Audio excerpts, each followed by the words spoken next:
Hello friends, कैसे हैं आप सब। या देवी सर्वभूतेषु विद्यारूपेण संस्थिता नमस्तस्यै नमस्तस्यै नमस्तस्यै नमो नमः। दोस्तों, आपका हमारे चैनल पर स्वागत है। Class 10th science lesson first chemical reactions and equations.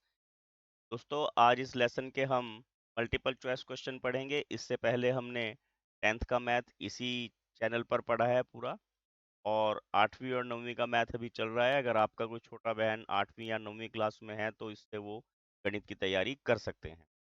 और प्लेलिस्ट में एक हमारे पास कॉम्पिटिटिव एग्जाम का फोल्डर बना हुआ है, वहाँ से अगर कोई आपका बड़ा भाई बहन कॉम्पिटिटिव एग्जाम की तैयारी कर रहा है तो वहाँ से वो हेल्प ले सकते हैं। अब क्वेश्चन फर्स्ट देखिए, मैग्नीशियम को वायु में जलाने से होता है।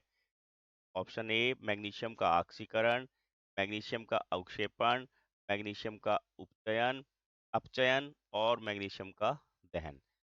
मैग्नीशियम को वायु में जलाने से क्या होगा? मैग्नीशियम का ऑक्सीकरण। ऑक्सीकरण क्या होता है? ऑक्सीजन प्लस होती है। ठीक है, क्या होता है? मैग्नीशियम का ऑक्सीकरण। ऑप्शन ए यहाँ पर सही आंसर होगा। सेकंड क्वेश्चन है, मैग्नीशियम के वायु में दहन से प्राप्त होता है। अब देखिए, मैग्नीशियम जब वायु में उसका दहन होगा, क्या होगा? MgO बनता है ना। ठीक है, क्या होगा इससे? मैग्नीशियम ऑक्साइड बन जाएगी। क्या बन जाएगी? Magnesium oxide. यहाँ डाइऑक्साइड या ट्राइऑक्साइड लिखा है, मैग्नीशियम ऑक्साइड बनेगी। ठीक है, ऑप्शन बी इसका सही आंसर है। क्वेश्चन थर्ड देखिए, मैग्नीशियम रिबन को वायु में दहन करने की रासायनिक समीकरण है। करने का रासायनिक समीकरण है, अभी मैंने ऊपर भी लिख के दिखाया था। Magnesium Mg plus O2 gives us 2MgO। Mg2, ये Mg2 तो फॉर्मूला ही गलत हो गया ना, ये तो ऑप्शन वैसे ही गलत हो गया। Mg plus O2 gives us MgO। अब ये बैलेंस्ड नहीं है, तो हमारे पास ऑप्शन ए इसका सही आंसर है। क्वेश्चन नंबर फोर्थ, रासायनिक अभिक्रिया के लक्षण होते हैं। अब रासायनिक अभिक्रिया हम कब कहते हैं रासायनिक अभिक्रिया हुई है? अगर गैस निकल रही हो, तापमान में परिवर्तन हो रहा हो, रंग में परिवर्तन हो रहा हो, नए पदार्थ बन रहे हो, तो सबको क्या बोलते हैं हम? रासायनिक अभिक्रिया हो रही है। तो इसमें उपरोक्त सभी इसका सही आंसर होगा। नेक्स्ट देखिए, जिंक की तनु सल्फ्यूरिक अम्ल, अम्ल में आधा अ आएगा, ये प्रिंटिंग मिस्टेक है, इतने को आपने इग्नोर करना है यहाँ से अभिक्रिया में कौन सी गैस निकलती है? जिंक क्या होती है? धातु। जिंक क्या है? मेटल है ये। और कोई भी मेटल किसी भी एसिड के साथ, ठीक है, कोई भी मेटल किसी भी अम्ल के साथ जब अभिक्रिया करेगा, कौन सी गैस उत्पन्न करेगा? हाइड्रोजन गैस उत्पन्न करेगा। हाइड्रोजन। आपने ये इंपॉर्टेंट बात ध्यान रखनी। आपको ये चेंज करके भी दे सकते हैं, किसी और मेटल का नाम दे देंगे और यहाँ पर कोई और अम्ल दे देंगे, तो आपने क्या ध्यान रखना? कोई भी धातु किसी भी अम्ल के साथ अभिक्रिया करके हाइड्रोजन गैस उत्पन्न करती है। इसी तरह यहाँ पर जिंक भी सल्फ्यूरिक अम्ल के साथ H2SO4, ये अम्ल का राजा भी बोलते हैं इसको, ZnSO4 प्लस H2, ये अभिक्रिया भी होगी। अभिक्रिया भी आपको यहाँ समझ आ जाएगी। और वेरी इंटरेस्टिंग अगला क्वेश्चन तो अभिक्रिया का ही आ गया। जिंक की तनु सल्फ्यूरिक अम्ल से अभिक्रिया का समीकरण है। अब जिंक तो Zn होता है, यानी कि तीनों में Zn है। अब सल्फ्यूरिक अम्ल का आपको फार्मूला पता होना चाहिए, H2SO4, तो आप इजीली बता सकते हैं। पहला ऑप्शन बिल्कुल ठीक है, zinc plus H2SO4 gives us ZnSO4 plus H2। क्या पढ़ते हैं इसको? Zinc Zn plus H2SO4 gives us, इसको गिव्स अस पढ़ते हैं ZnSO4 plus H2। Option A इसका सही आंसर होगा। क्वेश्चन सेवंथ में देखिए, लेड क्लोराइड का सूत्र है। अब लेड क्लोराइड किसे बोलते हैं? लेड क्या होती है आपको ये पता होना चाहिए ना। लेड, ये सूत्र जो है ऐसे के ऐसे पेपर में आते हैं, ऐसे फार्मूले पूछ लेते हैं एग्जामिनर आपसे। ठीक है, तो आपके पास क्या ऑप्शन है यहाँ पे? PbCl2, दूसरा है PbCl, और तीसरा है Pb2Cl3, और तीसरा है PbCl3। और इसका सही ऑप्शन क्या हो गया? PbCl2। क्या है? PbCl। नेक्स्ट देखिए, फेरस ऑक्साइड, फेरस ऑक्साइड का सूत्र है FeO2, FeO, FeO3, Fe3O क्या है फेरस ऑक्साइड का?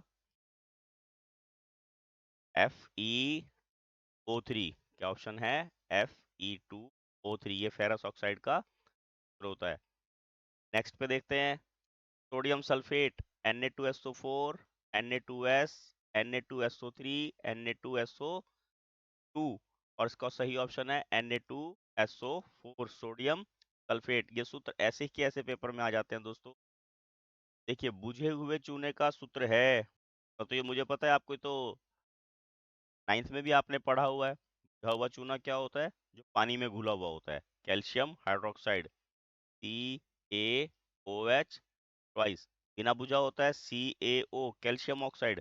जब उसमें पानी मिला देते हैं प्लस H2O कर देंगे तो ये क्या हो जाएगा? CaOH twice.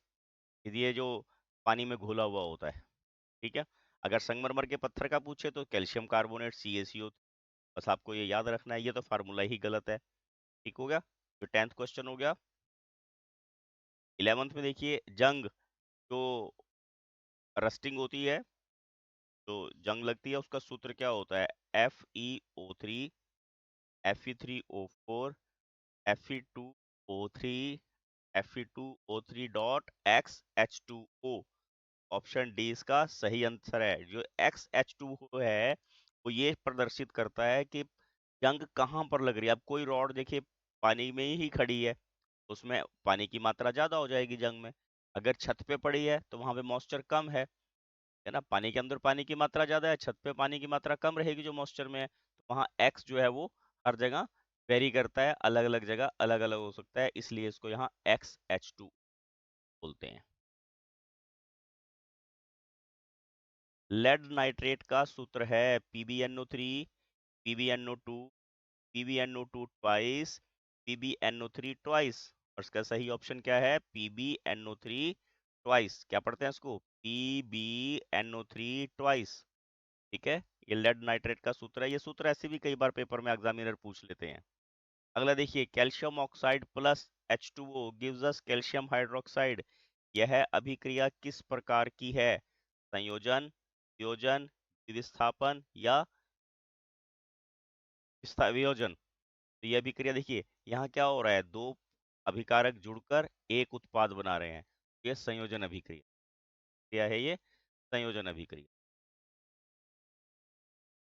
अगला देखिए, zinc oxide plus carbon gives us zinc plus carbon monoxide. यह अभिक्रिया है चयन, अपचयन, संक्षारण, समाक्षेपी। ये अभिक्रिया है हमारे पास उपचयन अभिक्रिया। कौन सी अभिक्रिया है? उपचयन, क्योंकि ऑक्सीजन यहाँ से टूट रही है। अगला देखिए, silver nitrate AgNO3 plus sodium chloride NaCl gives us AgCl plus NaNO3 sodium nitrate. अब देखिए इसमें क्या हो रहा है, Ag जो है Cl के साथ मिल रहा है और नाइट्रेट जो है वो सोडियम के साथ मिल रहा है, तो ये एक प्रकार की द्विविस्थापन अभिक्रिया है। अभिक्रिया है ये द्विविस्थापन अभिक्रिया। नेक्स्ट देखते हैं,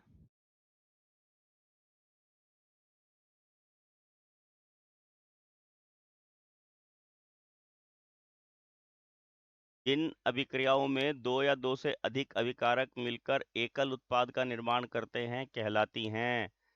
संयोजन अभिक्रियाएं, वियोजन अभिक्रियाएं, ऊष्माक्षेपी अभिक्रियाएं, ऊष्माशोषी अभिक्रियाएं। अब देखिए, दो अभिकारक यानी कि जैसे C+O2 गिव्स अस CO2। ठीक है, अब ये अभिक्रिया क्या है? एकल उत्पाद बन गया, तो ये संयोजन अभिक्रिया होती है। इसमें संयोग हो रहा है, जुड़ रही है। इसको योगात्मक अभिक्रिया भी बोल सकते हैं, संयोजन अभिक्रिया भी बोल सकते हैं। तो ऑप्शन ए इसका सही आंसर होगा। नेक्स्ट देखिए, जिस अभिक्रिया में अभिकर्मक टूटकर छोटे छोटे उत्पाद में ये बंट जाता है, बंट जाता है, क्या कहलाती हैं? अब देखिए, जैसे सपोज कीजिए कैल्शियम कार्बोनेट है CaCO। जब इसको हम गर्म करेंगे तो कैल्शियम ऑक्साइड अलग हो जाता है और कार्बन डाइऑक्साइड अलग हो जाता है। अब इसमें क्या है कि एक अभिकर्मक कैल्शियम कार्बोनेट है, ये टूट के दो उत्पादों में डिवाइड हो रहा है, तो इस प्रकार की अभिक्रिया को क्या बोलते हैं? संयोजन अभिक्रिया, वियोजन अभिक्रिया, ऊष्माक्षेपी, ऊष्माशोषी, ऐसी को बोलते हैं वियोजन अभिक्रिया। वियोजन अभिक्रिया को दूसरे किस नाम से जान सकते हैं हम? अपघटन अभिक्रियाएं। इस नाम से जानते हैं इनको, अपघटन अभिक्रियाएं। अपघटन अभिक्रियाएं भी 3 प्रकार की होती हैं, ये आगे ध्यान रखना है। एक तो विद्युत द्वारा अपघटन होता है, एक ताप द्वारा अपघटन होता है, और एक प्रकाशीय। ठीक है, ऐसा क्वेश्चन भी आपसे एग्जामिनर पूछ सकते हैं। ठीक है, ये ध्यान रखना है, कौन सा? विद्युत अपघटन, प्रकाशीय अपघटन और तापीय अपघटन। ये वियोजन अभिक्रियाएं, अपघटन अभिक्रियाएं एक ही होती हैं। ठीक है, नेक्स्ट में देखिए, वह अभिक्रिया जिसमें एक तत्व यौगिक के दूसरे तत्व को विस्थापित कर दे क्या कहलाती हैं? ऑप्शन ए द्विविस्थापन अभिक्रियाएं, विस्थापन अभिक्रियाएं, ऊष्माक्षेपी या ऊष्माशोषी अभिक्रियाएं। ऐसी अभिक्रियाओं को क्या कहते हैं? ऐसी अभिक्रियाओं को हम विस्थापन अभिक्रियाएं कहते हैं। जैसे मैंने स्टार्टिंग में जिंक का एग्जांपल बताया था, जिंक है और ये सल्फ्यूरिक अम्ल है। अब इसने क्या, और यहाँ पर ये, सॉरी, जिंक ने यहाँ से हाइड्रोजन को विस्थापित कर दिया, हाइड्रोजन हटा दी और जिंक खुद जो है वहां बैठ गई, और क्या बन गया? जिंक सल्फेट और हाइड्रोजन गैस।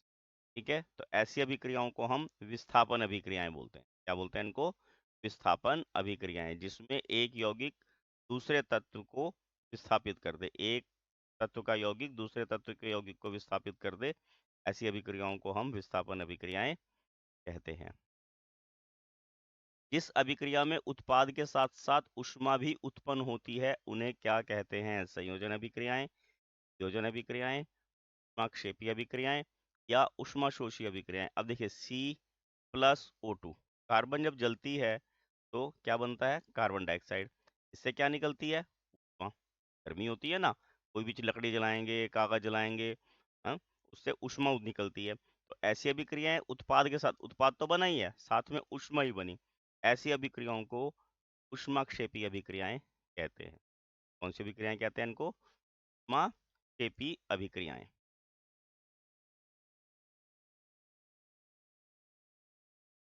अगला देखिए, जिन अभिक्रिया में उत्पाद के निर्माण के लिए ऊष्मा अवशोषित होती है क्या कहलाती है?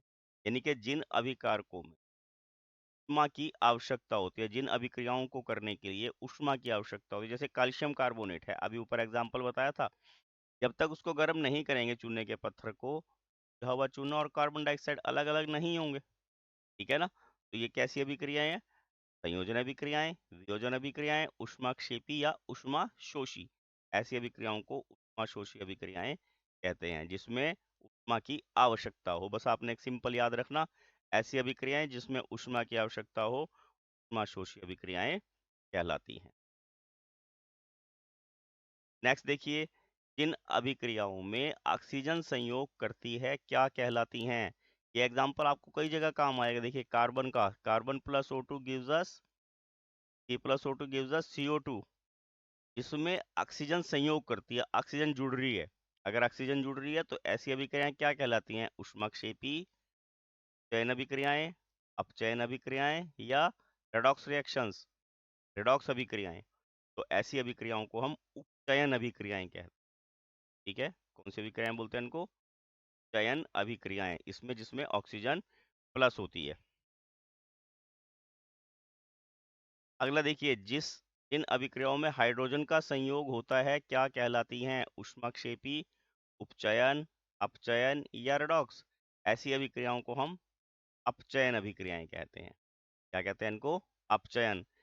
अब ये ध्यान रखना, उपचयन ऐसी होती हैं जिसमें ऑक्सीजन प्लस होती है, और अपचयन वो होती हैं जिसमें हाइड्रोजन संयोग करती है। अगर आपसे वो पूछ ले कि ऑक्सीजन टूटती है, ऑक्सीजन अलग होती है, ऐसी अभिक्रियाओं को भी हम अपचयन अभिक्रियाएं। ठीक है, डेफिनेशन जब कराएंगे तो आपको ये भी बताया जाएगा। अब सभी अपघटन अभिक्रियाएं होती हैं, अब जितनी भी अपघटन अभिक्रियाएं होती हैं, जो टूटने वाली अभिक्रियाएं होती हैं, वो ऊष्माक्षेपी होती हैं, उपचयन होती हैं, अपचयन होती हैं या ऊष्माशोषी होती हैं।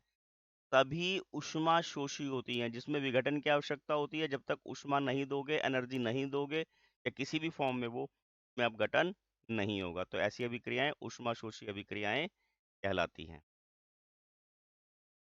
अपघटन अभिक्रियाओं में किस रूप में ऊर्जा उपयोग होती है? मैंने अभी ऊपर भी बताया था आपको, ऊष्मा प्रकाश, विद्युत या उपरोक्त सभी। तो इसका ऑप्शन है उपरोक्त सभी, क्योंकि ये अपघटन अभिक्रियाएं प्रकाशीय अपघटन भी हो सकती हैं, ऊष्मीय अपघटन भी हो सकती हैं, विद्युत अपघटन भी हो सकती है। और वहां पर हमने आपको वियोजन और अपघटन दो प्रकार के बताया था। वियोजन और अपघटन एक ही बात होती है, वियोजन भी टूटना होता है, अपघटन भी टूटना होता है। उपचयन अभिक्रिया का सामान्य उदाहरण है। अब उपचयन किसमें होता है? अब लोहे में जंग लगता है तो ऑक्सीजन प्लस हो रही। भोजन की विकृत गंधिता है ये शब्द, भोजन का खराब होना, विकृत गंधिता। और ऐसी जो भोजन का जो खराब होना है उसमें भी ऑक्सीजन प्लस होती है। चांदी का काला आना, उसमें भी ऑक्सीजन प्लस होती है। तो सभी अभिक्रियाएं क्या है? ये उपचयन अभिक्रियाएं। कैसी अभिक्रियाएं ये? चयन अभिक्रिया। दोस्तों, अगर आपने अभी तक चैनल सब्सक्राइब ना किया हो तो प्लीज़ चैनल सब्सक्राइब कीजिए, ताकि आप तक अगली वीडियो की नोटिफिकेशन आसानी से आ सके। और इसके बाद कोशिश करेंगे हम कि आपको जल्दी ही इसके क्वेश्चन आंसर भी हल करके दें। नेक्स्ट देखिए, निम्नलिखित में से कौन सी विस्थापन अभिक्रिया है? AgNO3 plus NaCl gives us AgCl plus Na plus NaNO3। अब ये क्या है? Ag जो है Cl के साथ जा रहा है और NO3 Na के साथ जा रहा है, सोडियम के साथ जा रहा है। ये तो द्विविस्थापन अभिक्रिया होगी। Zinc plus H2SO4 gives us ZnSO4 plus H2। तीसरी है calcium oxide plus water gives us calcium hydroxide. अब देखिए, पहले वाली अभिक्रिया है द्विविस्थापन अभिक्रिया, दूसरे वाली अभिक्रिया है विस्थापन अभिक्रिया, और तीसरे वाली अभिक्रिया है संयोजन अभिक्रिया। तो हमारा ऑप्शन जो है बी, वो सही ऑप्शन है, वो एक विस्थापन अभिक्रिया है। रिस्पॉन्ड रिएक्शन जो है वो बी वाली है। 27 में CO2 plus O2 gives us CO किस प्रकार की अभिक्रिया है? विस्थापन, अपघटन या संयोजन? अब देखिए दोस्तों, इसमें क्या हो रहा है? कार्बन के साथ कार्बन डाइऑक्साइड के साथ ऑक्सीजन प्लस हो रही है, ठीक है। तो ऐसी अभिक्रिया को हम संयोजन अभिक्रिया कहेंगे। क्या अभिक्रिया कहेंगे? संयोजन अभिक्रिया। नेक्स्ट देखते हैं, चिप्स के पैकेट में कौन सी गैस भरी जाती है? कार्बन, हाइड्रोजन, नाइट्रोजन या ऑक्सीजन? नाइट्रोजन गैस भरी जाती है। जितने भी खाद्य पदार्थ होते हैं उनको जो ऑक्सीडाइजेशन है, ऑक्सीकरण है, वो रोकने के लिए उसके अंदर नाइट्रोजन गैस भरी जाती है। अगला फिर देखिए, खाद्य सामग्री को विकृत गंधिता, ये शब्द गलत लिखा हुआ है यहाँ पे, प्रिंटिंग मिस्टेक है। विकृत गंधिता ये शब्द है यहाँ पर। से बचाने के लिए कौन सी गैस का उपयोग किया जाता है? अभी ऊपर बताया, ऑक्सीजन, हाइड्रोजन, नाइट्रोजन या क्लोरीन। नाइट्रोजन गैस का उपयोग करते हैं। क्वेश्चन को चेंज करके आपको एग्जामिनर दे सकते हैं, ये यहाँ पे हमने ये क्वेश्चन लिया था। अब देखिए यहाँ पे फिर वही क्वेश्चन है, पर उसको चेंज किया हुआ है। तेल तथा वसायुक्त खाद्य पदार्थों को नाइट्रोजन से प्रभावित क्यों करवाया जाता है? चयन रोकने के लिए, अपचयन रोकने के लिए, चूहों से बचाने के लिए, या इनमें से कोई नहीं? उपचयन रोकने के लिए, ताकि उनका ऑक्सीडेशन ना हो। चयन होगा तो क्या होगा? वो खराब हो जाएंगे। अगला देखिए 31 में देखिए, श्वसन एक अभिक्रिया है, ऊष्माक्षेपी, ऊष्माशोषी, अपचयन या इनमें से कोई नहीं? ये है ऊष्माक्षेपी, क्योंकि श्वसन से हमें एनर्जी मिलती है, ठीक है। तो कैसी अभिक्रिया है ये? ऊष्माक्षेपी, इसमें से ऊष्मा निकलती है। 32वें में देखिए, ऑक्सीकरण में होता है ऑक्सीजन का योग, ऑक्सीजन की हानि, इलेक्ट्रॉन का लाभ, या इनमें से कोई नहीं? ऑक्सीकरण में होता है ऑक्सीजन का योग, ऑक्सीजन संयोग करती है, उसी अभिक्रिया को हम ऑक्सीकरण अभिक्रिया या उपचयन अभिक्रिया बोलते हैं, ये बताया था मैंने। धातु संक्षारण कैसी अभिक्रिया है? ऑक्सीकरण, चयन, ऊष्माशोषी या इनमें से कोई नहीं? ऑक्सीकरण अभिक्रिया है। धातु संक्षारण में ऑक्सीजन प्लस होती है, तभी धातु संक्षारित होती है, ठीक है। अगला देखिए, AgNO3 plus NaBr gives us AgBr plus NaNO3 है द्विविस्थापन अभिक्रिया, विस्थापन अभिक्रिया, संयोजन अभिक्रिया या वियोजन अभिक्रिया? ऐसी अभिक्रियाएं जिसमें आयनों का आदान प्रदान होता है, एक तत्व दूसरे यौगिक के तत्व को विस्थापित कर दे, द्विविस्थापन अभिक्रियाएं कहलाती हैं, ठीक है। जिसमें आयनों का आदान प्रदान होता है, तो ये द्विविस्थापन अभिक्रिया है।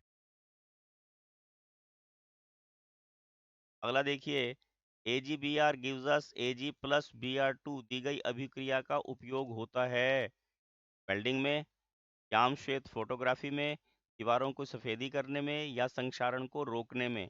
दोस्तों ये जो है फोटोग्राफी में यूज होता है, जो ब्लैक एंड व्हाइट फोटोग्राफ्स बनते हैं उसमें सिल्वर ब्रोमाइड का प्रयोग करके इस प्रकार की अभिक्रिया वहां पर, यहाँ पर हमने, please like share and subscribe my channel. Thank you, have a nice day. तेरा रूप है प्रचंड, तू आरंभ तू ही अंत, फिर सृष्टि